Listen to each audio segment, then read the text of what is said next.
Everything you need is already inside of you. The world would not be what it is without you. When we begin to create change within us, we begin to create change in the world around us. Your journey to becoming your best self as the whole person starts right now.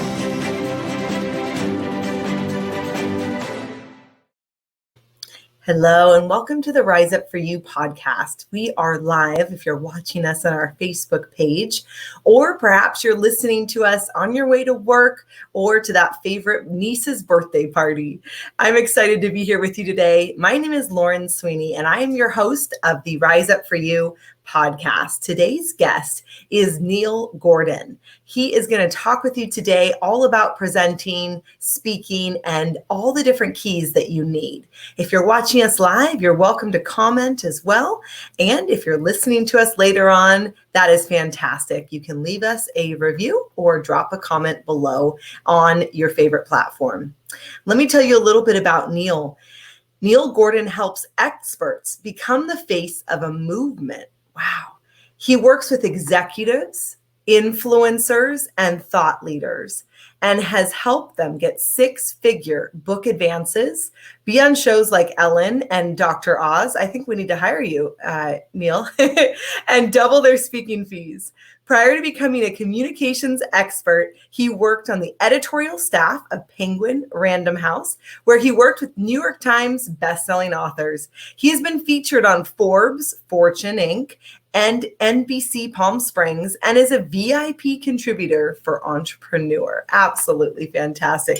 Well, Neil, let me bring you on stage here. We are excited to be here with you. You could get us on Ellen and Dr. Oz, perhaps? Oh, I just need to place a call, and you're going to be there in 5 minutes, Lauren. Just like that. No obstacles at all. I'm excited. Everything's just easy peasy, right? That's right. How did you get into the space that you find yourself in now? It actually goes back quite a ways, as all stories usually do, in that when I was young, I hated reading, and I didn't read like a single book for school, like straight up through college, and didn't really ever apply myself. Somehow I still managed to squeak out an A- average. I don't even know how I did that. But without reading anything, I got through it all. And it wasn't until the end of college that I discovered reading for leisure. And I just found certain books, like one book in particular. It was The Prayer for Own Meaning by John Irving. That just, it was a novel, but it just kind of blew my mind in terms of what I thought was true about life and what became true. And I went through this angsty 20-something, what's it all mean kind of thing. And because it led to such a disruption of my worldview, I had to go and read everything else I could find by John Irving and whatever else I could find that had some real meat on its bones. And on the other side of that, I developed enough skills to get an editorial job at Penguin, and that got me on the path. Wow. It's so great because we talk a lot with students. My husband's a math professor, and we talk all the time. People have this idea, well, I'm bad at math, or I don't like to read, or, right. And then, it's such a story too. You never know where you're going to end up. And we create these false limiting beliefs in our mind that really aren't even true. And it shows that you can weave and bop and pivot as you need to. Yeah. So great. Absolutely. Oh, I love that. So what is your favorite things that you love to do now inside of the different facets that you work in?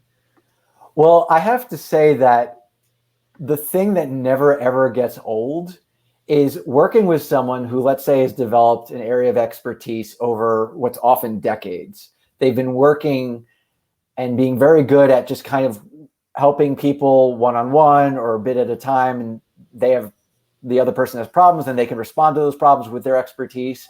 But what I do is help them to take all of that expertise and put it in like a little bottle and be able to say the precise and exact value of that expertise in a sentence. And I call it the silver bullet, where you distill all of your expertise down to one power-packed sentence that gives people chills. And the nice side benefit when you find that kind of statement for a person who's been doing stuff as long as they have, you get chills yourself. It's just like, oh, wow, that was great how that just happened. And the range of reactions that people have when we get to that point of clarity is quite gratifying and often humorous, frankly. I love that because it's getting that clarity crystal clear. Mm-hmm. People in general, I totally agree with you. They're too broad. We will do business coaching and we'll ask them, well, what do you do? And they talk for 5 minutes. And at the end, I still don't know what they do. Right. So I love that how you talk about distilling it down into one sentence mm-hmm. so that it's crystal clear, because the audience then can remember, oh, you're Neil Gordon. This is what you do. Right. It's clarity. And it also makes it clear for you as the professional. You're clear on what you do. Yeah. Oh yeah. I don't have any guesswork as terms of what my value is, but it's also very precise. And what I find is that people who have a real niche for a certain thing can do quite well and resonate in the marketplace, but they have to find the right people to help to do that. So where would someone start if they realize, all right, Neil, I'm listening. I love this content, Lauren, and I'm way too broad and I'm all over the place. And I really don't know who my key players and key partners might be. Where should a professional or an entrepreneur start?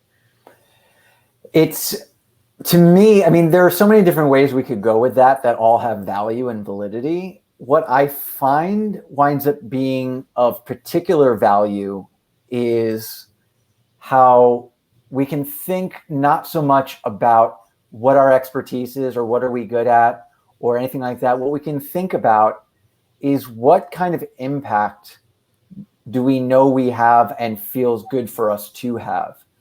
And so we might not think, oh, I'm really good with math. We were to use the example from before. It's like, I'm really good at math kind of thing. It's more like, I have found so much profound satisfaction when I help someone who's believed that they were no good at something to suddenly realize that it's possible. And I feel like math is the most misunderstood thing of all. And so if you're a math professor or a math teacher or something like that, and you haven't decided to be that, but you're going on that path, you might think that's what I need to do because I love the impact that I can have when I help to reframe that topic or that subject matter for those people in that way, for those students in that way. And so you start with the impact you mean to have, and that can start to offer clarity, or as a first step toward clarity, what are the places where I can have that impact? Because while it's about your love and of the work that you're doing and all of that, it starts with the other person. It starts with what your value is in the world, and that can really ground you pretty quickly as to where to go. Oh, I love that. It's not just starting with the end in mind, as a lot of people would say. It's what type of impact do you want to have? Right. And then you have clarity for how are you going to make the impact and who are you going to make it with? Right. It's not to say that it necessarily automatically answers all those questions instantaneously, but it's a really good place to start. And you kind of reverse engineer your journey from there. I love that. What would you say to an entrepreneur who says, okay, I know the impact I want to make. I'm figuring out the who and the how, but I'm just so nervous. I find myself procrastinating. Yeah, nervousness, and some of the close cousins of nervousness might be a bit of imposter syndrome or just procrastination in general. All of this, to me, winds up being a reflection of not actually having done that first step to a satisfying enough degree. So I help a lot of public speakers. And as we all know, public speaking can be a very anxiety-inducing experience for people, especially if they don't consider themselves to be a public speaker, if they never did the school plays in high school or anything like that. And so this can be very nerve-wracking for them. And the old cliche is to picture the audience in their underwear or something like that, which is just, so I don't think anyone takes that seriously anymore, but it's also a misguided idea to manipulate the situation. If instead you picture the audience after you're done speaking and say, what is their life going to be like after they've taken my stuff and implemented it in their lives in some way? What will their life look? What does it look like now before they've heard me? And what will it look like afterwards? And by becoming religious about that transformation for the other people, it takes the energy or it takes the attention off of ourselves and puts it on the other person. I'm sure you're sensing a theme by now in terms of how I approach all of this. You take all the attention off yourself, and then it doesn't necessarily eradicate the nervousness or the imposter syndrome or the anxiety of any of that, but it certainly will say, okay, I need to show up and do this because these people need me. Their life is going to be richer as a result of me doing what I do and all of that. And so with entrepreneurship, if you're nervous about what's happening, or if you're anxiety ridden about your new launch or revealing something, focus on the people who are going to benefit from whatever it is you're putting out into the world. And again, shape your mindset around that. And at the very least, you'll take the attention off yourself and perhaps feel less weighed down by it. Absolutely. I love that. Starting with the end in mind. And to your point, if someone is still feeling a lot of procrastination, or maybe they feel some nerves are normal, but if they're still not taking action, go back to the impact you want to make. If you're really clear on the impact, it should be able to, I mean, we don't like to should on ourselves, but it has, perhaps consider that if you find yourself procrastinating, you're really not that clear on the impact you want to make. Because if the impact is so clear and it overwhelms us with gratitude so much, I can feel catapulted into making that impact. So I love that we're going back to that. It's not that we have to muscle up the courage and muscle up the willpower. It's how do you want that audience to feel when you're done? When you're done getting off that stage, or when you're done with that course, or you're done with that launch, what is that going to feel like? What are those testimonials going to feel like? What are those people saying, you helped me, you changed my life, you da-da-da-da? What is that going to feel like? That is going to feel way better and way bigger than the nerves that you're using and allowing to overtake you. Absolutely. And it also has the nice added benefit of when you have the nerves, you have a lot of energy to work with there, and you can kind of alchemize that energy and turn it on its end and turn it into something even more powerful. And so it'll be less limiting for you in that way too. And I just like to say that the quality of my life will be defined by the feelings I have while living it. And so doing that kind of alchemy work with your thoughts just will help you to feel better in that moment and moving forward.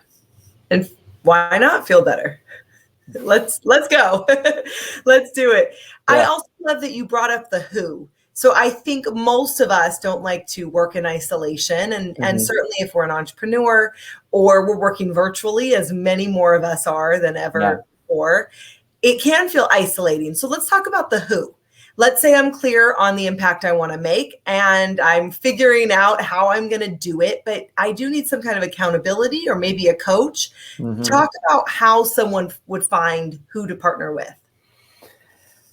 It's kind of funny. I always think of these things from a marketing standpoint because of the way I'm looking to get the word out on my own expertise and all of that. And there are a couple of different models of marketing. There's the disruptive model, which is like you're scrolling through your Facebook feed and all of a sudden you see an ad and you aren't planning to see it, but it attracts your attention and all of that. And so that can happen. And then there's the more intent-based marketing where you have a Google type thing. Someone types in a keyword and your ad shows up when they type in that word. And so when thinking of it in those terms, I find that sometimes, like a lot of my people found me through a Facebook ad once upon a time. And so it was just almost accidental. Just the algorithms make sure nothing is an accident, but I just showed up at the right time and said, oh, this is what I need kind of thing and all of that. And so sometimes it just is that the right marketers showed up at the right time and you found them and you sampled some of their content and you like what they had to say and all of that. But in terms of actively and proactively finding someone in that more intent-based model, I would say that, first of all, podcasts like what we're doing right now are a really good way. If you're looking to find someone and you're an entrepreneur and you're looking to find someone who's going to help you, I would honestly go and listen to a dozen different podcast episodes with various experts being consulted, and then just reach out to the person whose episode you like the most, who said the kind of things that resonate the most. Because with podcasts, what we have in this is a far more intimate and long form way to get to know a person and what we think of their personality as well as their expertise. And I mean, I as you said in my introduction, I write for Entrepreneur, and my best performing articles are the long form ones where they're several thousand words long at least, and they rank highest on the site and stuff, because that more immersive way to get to know somebody's stuff just winds up really resonating and having the most value. So I suppose the shortest answer, to shorten the answer, is find long form content around the people who you might want to work with and just see what you think of them there. I love that. And it also can just be mapping it out and telling somebody. So figuring out a professional you want support with, a podcast you want to be on, a coach you want to hire. You and I both are in this space and can certainly help anyone listening. And we'll talk about how they can connect with you in just a moment. But just voicing it to other people strategically, not asking a chorus line of people, what do they think of your idea, but saying, can I enroll you in, being a power partner for me, or keeping me accountable? And can we set up some times for me to just kind of map out my initial steps? Yeah, this is probably, honestly, Lauren, one of those things, like, more do as I say than as I do, because I'm an Enneagram type 4, which is the sensitive maverick. You're a 3. Yeah. So I know about 3s too.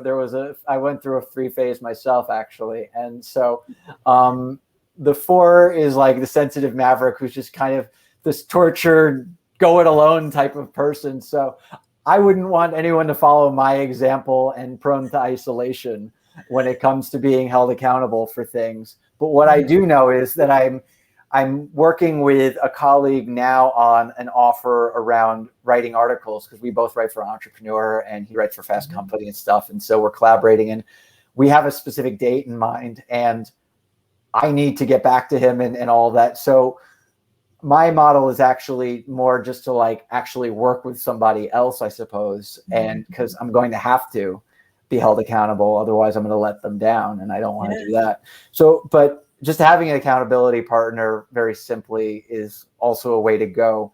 I find that I want people to protect their time and energy, because I find that a lot of people are well-meaning and going to accountability, but they often fizzle out. So sometimes monetizing accountability is also helpful too, like actually paying to get some help because they'll have to show up because you've paid them, kind of thing.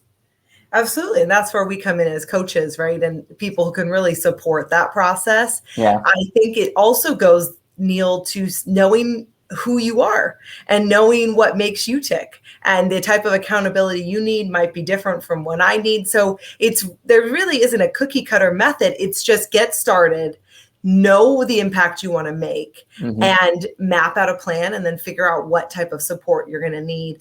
Well, if people do want your support, how can they find you? Well, it's funny you should ask that, because I happen to see a URL right on the screen with us right now, Lauren. So isn't it funny how the timing worked out there?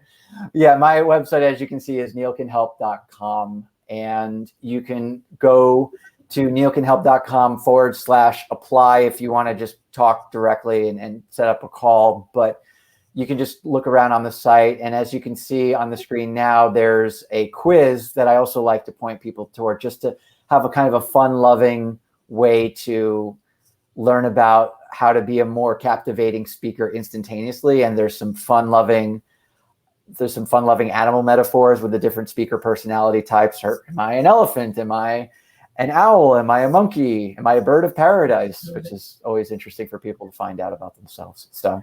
So there are a number of good ways, but it all starts with neilcanhelp.com. I love that. neilcanhelp.com. And you can go to /quiz if you'd like to take his quiz. What does the quiz help them do? So basically, what a lot of speakers mistakenly think they should do when they're introduced at the beginning of a keynote speech or another kind of presentation is, oh, thank you so much. It's so nice to be here. And isn't so-and-so who just introduced me great? And all that. Yay. and they ingratiate themselves to the audience. And the start of a talk is sort of like the start of a race where there's all that tension. On your mark, get set. And then that moment before get set and go, or the gun going off, is that super high moment of tension. So I want people to use that moment instead to milk the tension. Instead of visiting, just go right into the talk with like a dramatic opening line of a story or something like that. And so what the quiz does is it shows you what's your personality type so that you can use your personality in a way that's captivating in the spirit of that tip, but is also aligned with who you are, so you feel comfortable really just kind of going and taking that kind of risk. Absolutely. I love that. Grab them. Our CEO, Netta, she did a TED Talk, and the beginning, she comes on stage and she's singing. Singing. I saw it. Yeah. Yeah. And so like, exactly what you're saying, captivate them, get them enthralled, and then you can go backwards. You can do all the things. I love that. Well, Neil, we always have a final question, and we love to ask, what does Rise Up for You mean to you? Over a decade ago, I was helping to do part of this fundraising challenge for Cambodian children, of all things. And it was a $20,000 challenge. I had made about 7,000 of it. And I had a friend who was about to make it to 20,000. And I was resentful and jealous and all of that.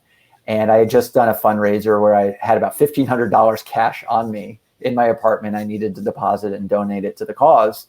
And I realized in that moment that I needed to donate it to her campaign and give it to her, because it was about raising this money and letting go of the identity of being a fundraiser or of achieving the goal and whatnot, and letting my ego let go of it.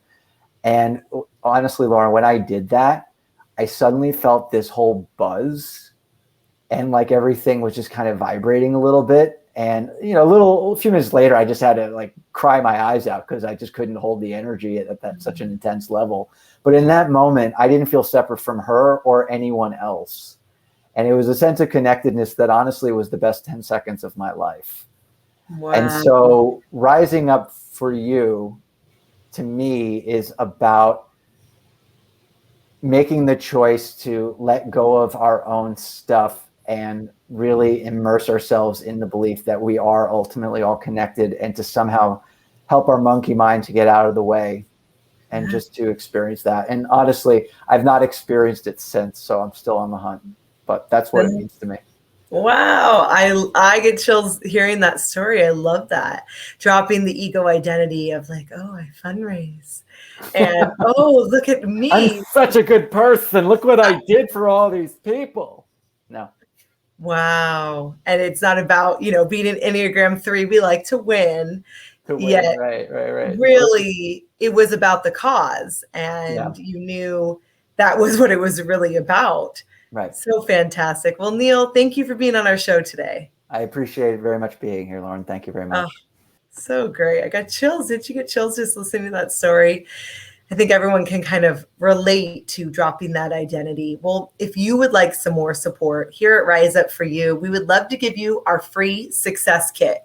All you need to do is go to riseupforyou.com/success kit, and you can grab yours today. If you're looking for more support, training, or anything like that, we'd love to connect with you.